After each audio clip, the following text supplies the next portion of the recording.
শুনেছি মহেশ চুরি করতে নাকি ৩ চোর লাগে। প্রথম চোর মহেশের গলার ঘণ্টা খুলে বাজাতে বাজাতে গ্রামের উত্তর দিকে রওনা হয়।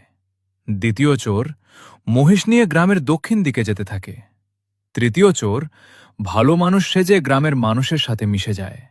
তারপর ভালো মানুষ সাজা তৃতীয় চোর গ্রামের মানুষদের পরামর্শ দেয় ঘণ্টার শব্দ যেদিক থেকে আসছে মহেশ সেই দিকেই গিয়েছে। গ্রামবাসী ঘণ্টা শব্দের দিকেই দৌড়াতে থাকে। ঘণ্টা নিয়ে যাওয়া প্রথম চোর নিরাপদ দূরত্বে গিয়ে ঘণ্টা ফেলে দিয়ে অন্ধকারে মিশে যায়। গ্রামবাসী ঘণ্টা খুঁজে পেয়ে ওইটা নিয়েই মশগুল থাকে।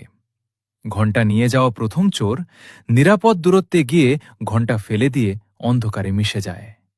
গ্রামবাসী ঘণ্টা খুঁজে পেয়ে ওইটা নিয়েই মশগুল থাকে। মহেশ নিয়ে যাওয়া দ্বিতীয় চোর মহেশ নিয়ে নিরাপদে চলে যায়। এদিকে ভদ্র মানুষরূপী তৃতীয় চোরকে কিছুক্ষণ পর আর খুঁজে পাওয়া যায় না।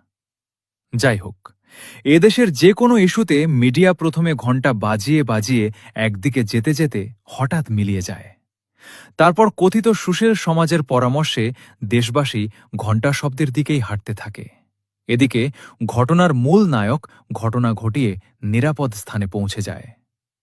মিডিয়া একসময় থেমে যায়, নতুন ইস্যু তৈরিতে ব্যস্ত হয়ে যায়।